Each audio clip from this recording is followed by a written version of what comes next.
Welcome to this video, a new video on one of my over-the-board games. Yeah, very recent game, as you see at the date that is attached here near the game information on the right hand side of the board. Yeah, this was played in the Belgium League, and in terms of circumstances of the game, one needs to know that in the Belgium League they have you can beforehand you can guess what opponent you might play, but it's not so easy to guess exactly, because most teams have a long list of possible players that can play, and it's sometimes like, okay, it's one of those 5 guys, and you're not going to start to prepare for 5 people. So in reality, I didn't know who I was playing, and probably the same thing also applied for my opponent. So he couldn't expect to play me the same as I couldn't expect to play him. I actually didn't know that he was even in the opposing team on the list. So let's see what happened. My opponent is David Miedema from the Netherlands. He is an international master with a rating of 2,371. He's in his mid-20s, so still a bit younger. Yeah, let's see what happened. I played knight f3, as I usually do when I don't really know what to expect. Yeah, when I have a certain idea what the opponent is playing, I sometimes will go c4 or d4 according to the opponent's repertoire. If I don't know what they do, I normally play knight f3. It's simply the safest choice, avoiding all kinds of sharp lines like Benoni's and Benko gambits and whatnot. Not that I believe that these openings are so super great, but I rather have some idea beforehand that they come up on the board, so I can prepare something or at least refresh my theoretical knowledge. Yeah, we got to a queen's gambit via transposition, and here he played the move c5. This is the improved Tarrasch, or improved is probably weird, considering that the main thing here compared to the Tarrasch is the normal Tarrasch, is that after c takes, black wants to avoid the isolated pawn with knight takes d5. It's also sometimes called the semi-Tarrasch. Yeah, this is in fact a line that nowadays is getting kind of popular due to the efforts of Kramnik, amongst others. One reason is that for years it was believed that this line exactly, is better for white, at least to some extent better for white. It seems to be very solid for black. Very often they get the queen here, rook to d8 and b6. It's a fairly solid and simple to play position. I expected that to happen when my opponent played c5. However, after this capture, he took with the e-pawn, and this was a big surprise, because it is actually rather well known that this is not a very precise move order. E takes d5 in this precise position is a mistake, and this is due to the move bishop g5. It's really a mistake. It's not like, yeah, okay, you can do it, it doesn't matter very much. It is a mistake due to bishop g5. The reason is that now there is intermediate pressure along this diagonal, and the problem is that black has some problems now that are really concrete. I'm threatening now to take f6 to damage his pawn structure, so he cannot play stuff like that. Let's say after queen takes, I'll just win the pawn, which is the threat anyway, and g takes, I mean, is just a terrible structure, this kind of thing. He has to do something about this diagonal and the pawn on d5. Basically 2 moves, bishop e7 or bishop e6.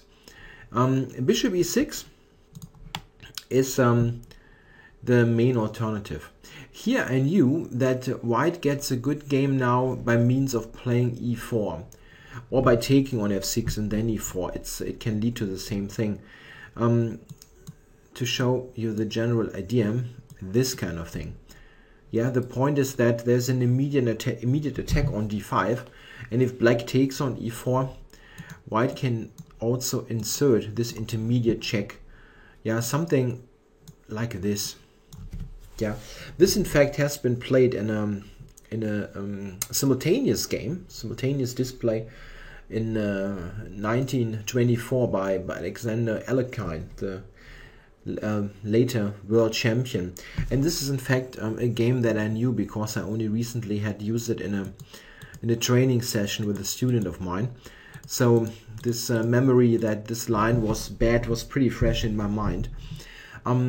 Yeah, he went bishop e7, and he took some moments. Maybe he remembered that this in fact wasn't that great, and he was trying to find at least some sort of good practical defense.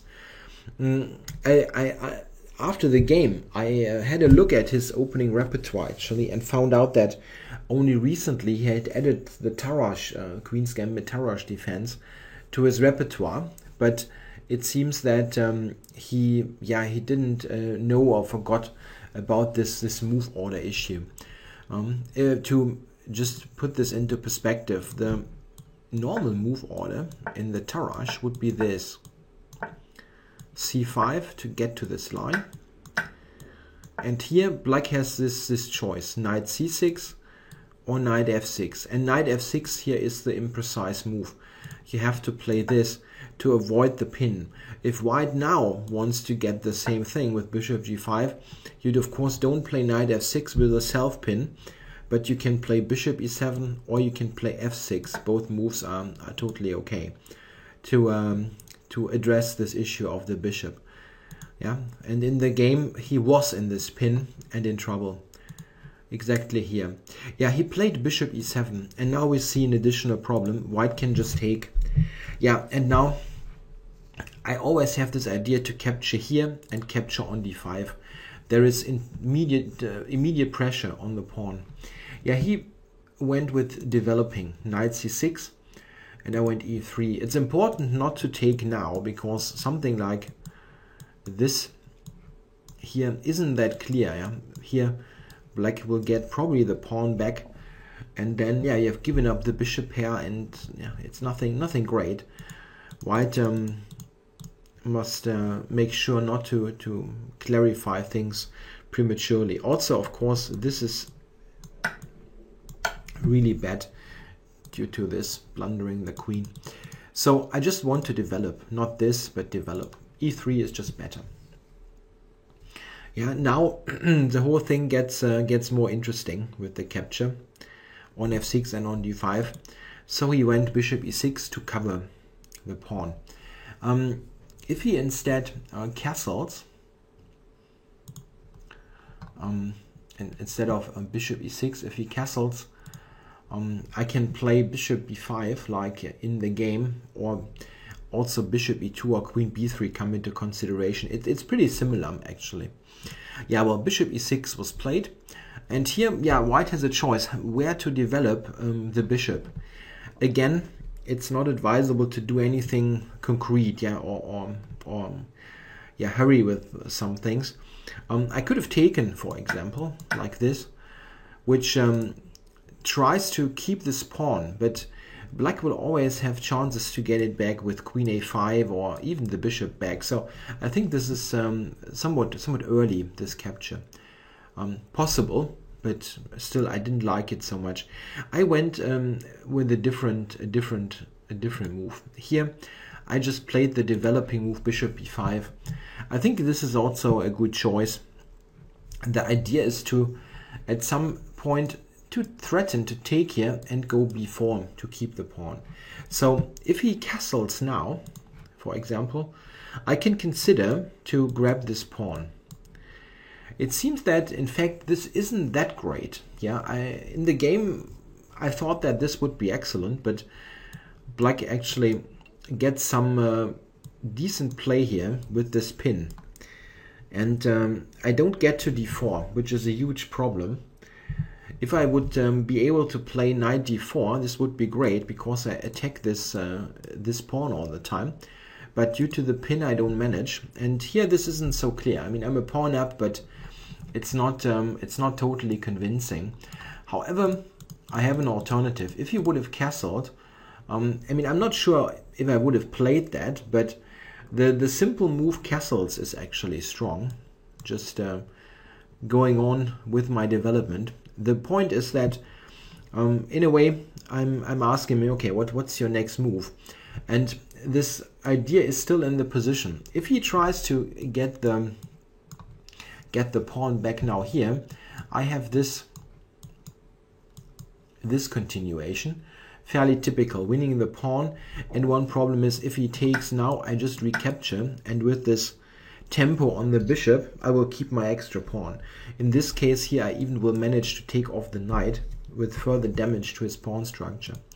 So there is queen takes b2 that needs to be played, and then white has the strong move knight c7, which is very important, attacking the rook and threatening to take the e6 bishop with a damage to his pawn structure. It also keeps the bishop covered. It's quite funny. If black now plays a move like rook to d8 with a tempo, I have the important resource queen c1 with an attack on the bishop. So what will happen here? It will happen that he will have a damaged pawn structure. It's very hard for him to avoid that. Yeah, with knight e6 and bishop c6. It's a very good position for white. And something that actually could have happened in the game, in a comparable situation, or even with a transposition. Okay, let's go back to the actual game.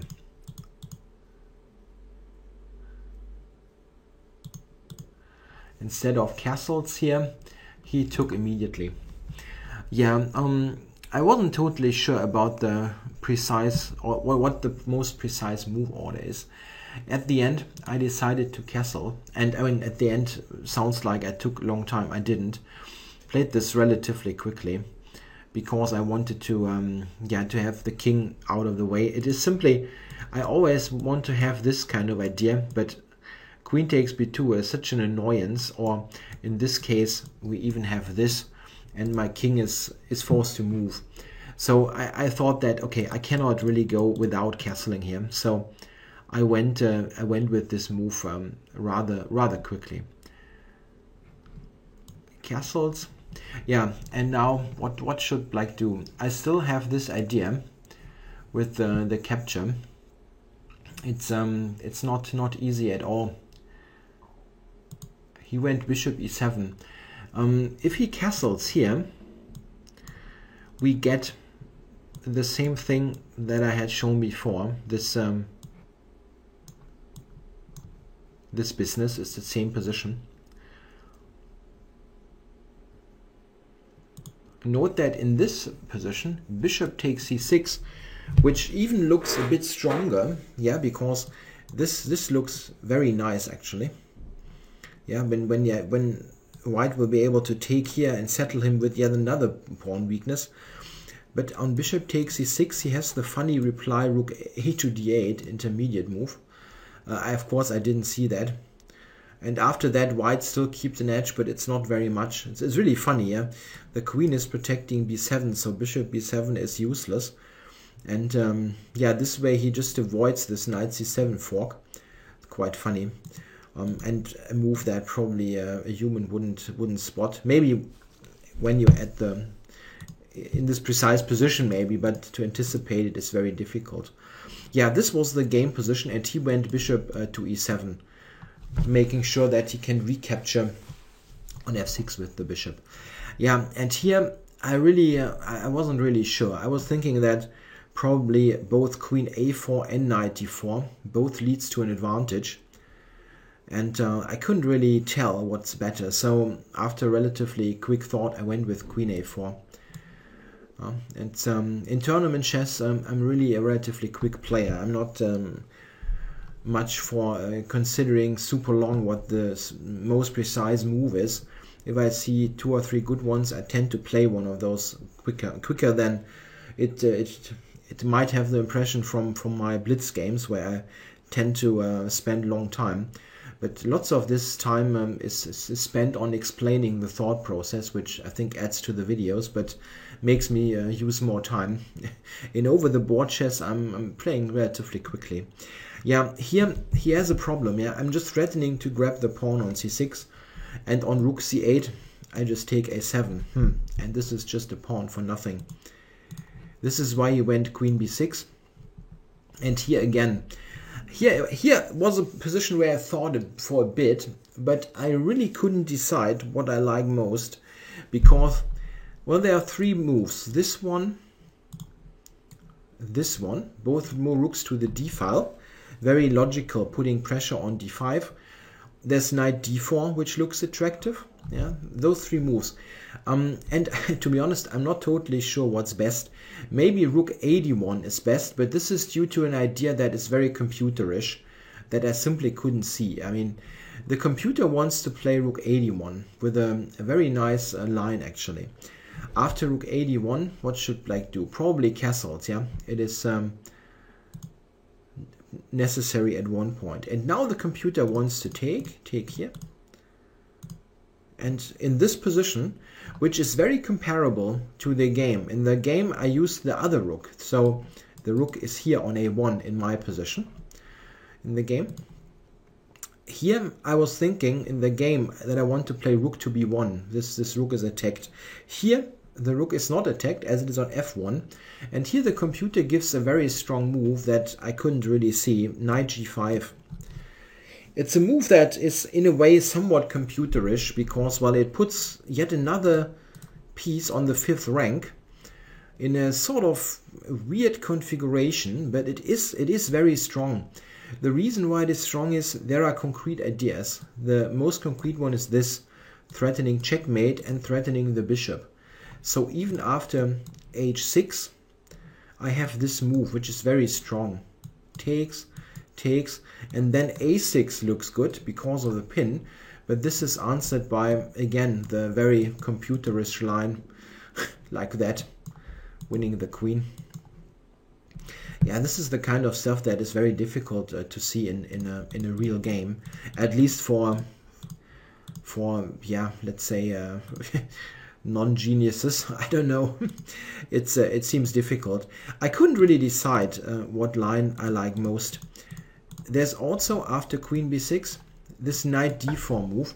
This I actually considered and thought that it is good for white, but at the end I decided on rook fd1. But okay, rook c8, and here I thought that maybe e4 is an idea, and the computer actually agrees that this kind of complications are interesting. The idea is that after a capture, white is having this move to set up the capture. So there might be something like this happening, which is obviously quite nice. Yeah, those three pawn weaknesses are something for white. Yeah, I mean, this also was a nice line, but I couldn't really evaluate it properly. I went with rook fd1, and I still like the choice. I mean, it keeps an advantage without any doubt, and this is the most important thing. He castled. And now I can take on f6 and go from there. This, of course, now is pretty much forced, grabbing this. And when we got to this position here, he surprised me. I think, in fact, the game really only has two mistakes by black. To be honest, the opening with e takes d5 leads to problems. And here, exactly here, I believe he's committing a mistake from which he will not recover, I think. Here he played knight to e7. Yeah, attacking my rook.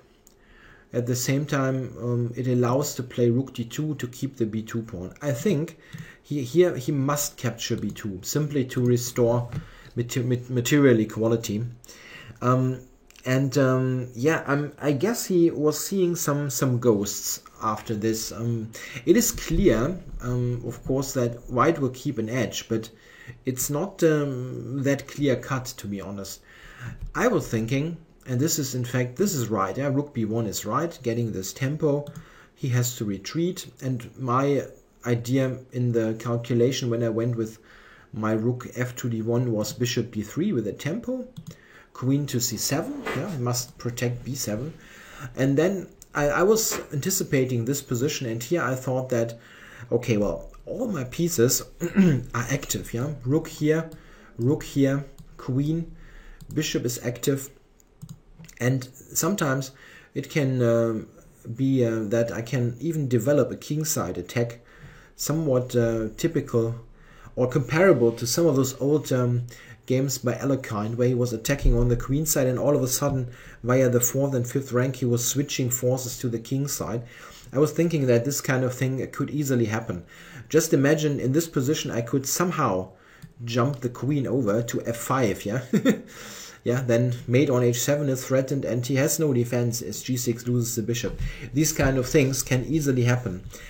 For example, a move like queen g4 here looks dangerous because it threatens exactly this, and rook d7. However, rook d8 is defending for black. It turns out that when you inspect this position a bit closer, that maybe moves like rook d to b5 or bishop e4 are strong.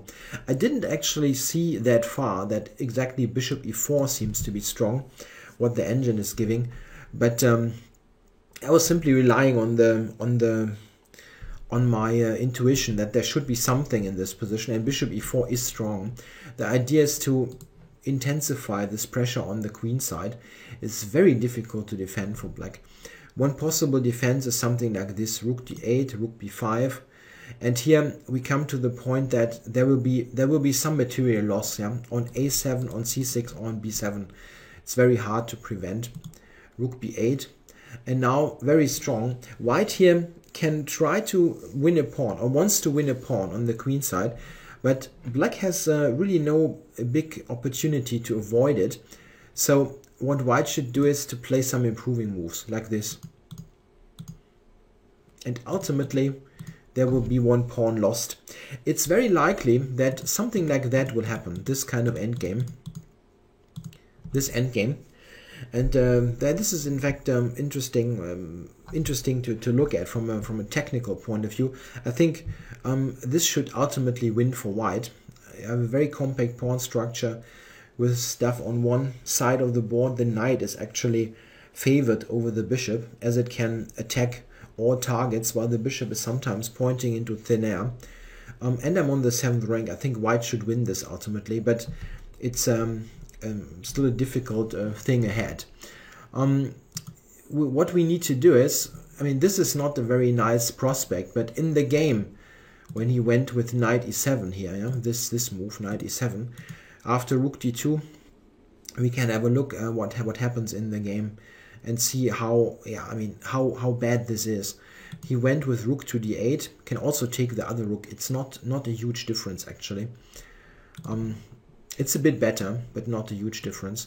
If we consider stuff like that, for example, the rook here has one advantage compared to taking the other rook. It covers f7, but still there are always problems for black. For example, if he tries to get this back, there is things like that are happening on f7, on h7, and there are tactical ideas as well, yeah, with bishop f7 and queen e8, those kind of things.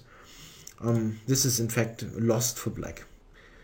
It is super difficult to defend. It's not just the pawn. The pawn is one problem, but the main thing is that with the bishop coming on c4, he will also be attacked. I'm on the d file. There is a weak back rank, yeah. If we consider, let's say he would play something like that, this actually could have happened in the game. Then I have things to play.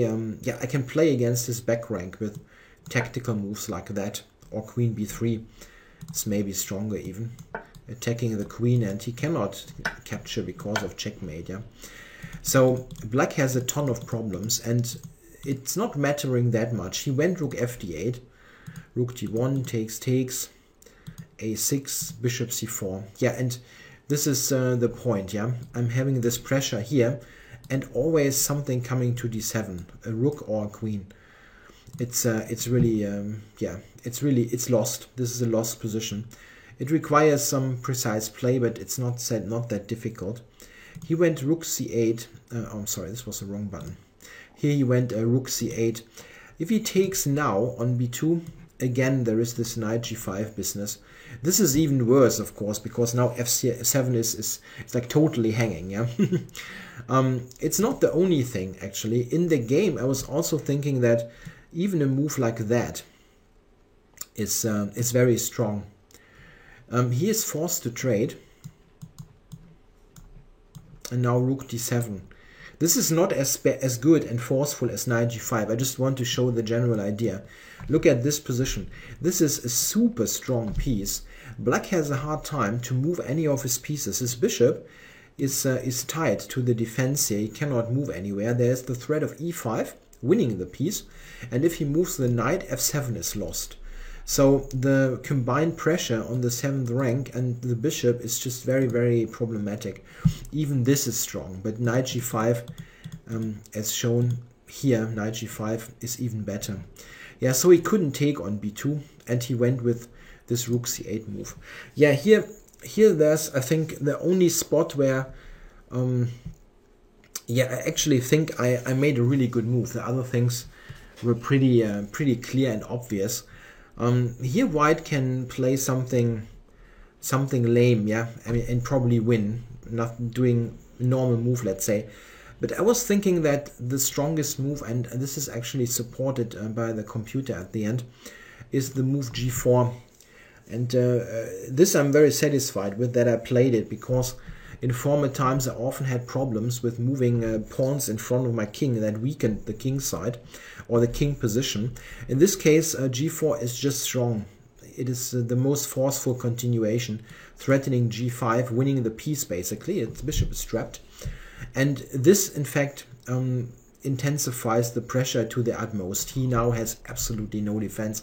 And my king is not under attack or something. It also gives me the desired space so that the back rank is not that weak. Yeah? He does not have, after a move like that, he does not have this with a mate, yeah, on the back rank. He went h6, and I played bishop b3.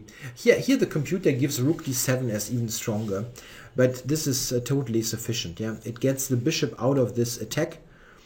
It allows the queen to swing over to the most attractive square on e4, and it sort of covers b2 from the queen. So bishop b3 is a good and strong move, I think. Rook d7 was technically stronger, but it is totally sufficient. Rook d8 and queen c4. This was another point, of course, of bishop b3 attacking f7. Now he has to play rook f8. Yeah, rook d8, it does not look great if you now have to go back, but there is really no move anymore. If he goes with this, for example, I'm pushing h4 really, and g5, it's just gone. There is no defense to this attack. Note that if he moves the knight, for example, the whole thing, I mean, let's just do this and resigns, yeah. The g-pawn push is just decisive. So he played this move rook d8, which, okay, looks a bit unlucky, but because you have to move it again, but there really wasn't anything to be done about it. Rook f8 and h4. Yeah, threatening g5. Knight went here and rook d7. Here we are in the territory where many moves win, but rook d7 is attacking f7 again, and well, yeah, he has to do it. He played knight h8. I must admit that I rather would have resigned here than putting the knight in the corner, but yeah, it's there's nothing to be done. Queen d5, simple and strong. Yeah, it attacks b7. He went queen to b4 with a counter attack here, and just e4. Yeah, keeping the pawn on g4. And now again renewing the ideas. G5, rook takes b7. He protected his pawn by advancing, and now I have a simple continuation. a3, the queen only has one move to a5, and now e5 is playable as there is no attack yet anymore on g4. e5, bishop to d8, so he had to retreat this to the back rank as well. and now e6. Yeah, after this move he had enough and resigned. Yeah, there is nothing that black can do anymore. Something like this is leading to a very quick mate due to the various pins here. Yeah, he just made 2 mistakes, I believe, in the game. the opening and this knight e7 move. After the capture on b2, if we go back to this critical situation once more, this was here. I think he really should take b2 and try to suffer in this position. Here at least he's not material down immediately. I understand that this is not a very attractive prospect, but yeah, he already was in deep trouble. And it shows that imprecise move orders can cost you a whole game sometimes.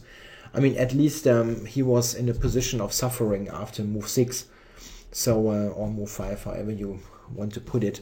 Yeah, and that's a very useful thing to remember actually for a d4 player, that in this position you shouldn't play the routine move g3 like you normally do in the Tarrasch, but bishop g5, which really puts pressure on the opponent immediately. White has a huge score here, like close to 70%. Yeah, I hope you enjoyed the coverage of this game. There will be more over the board games covered in about, let's say, 2.5 weeks, when I have played the tournament in Bad Wiessee, the Open Bavarian Championships. Will be many more games to discuss. Yeah, I hope you enjoyed it, and yeah, I'll be back with more of those as mentioned. Bye.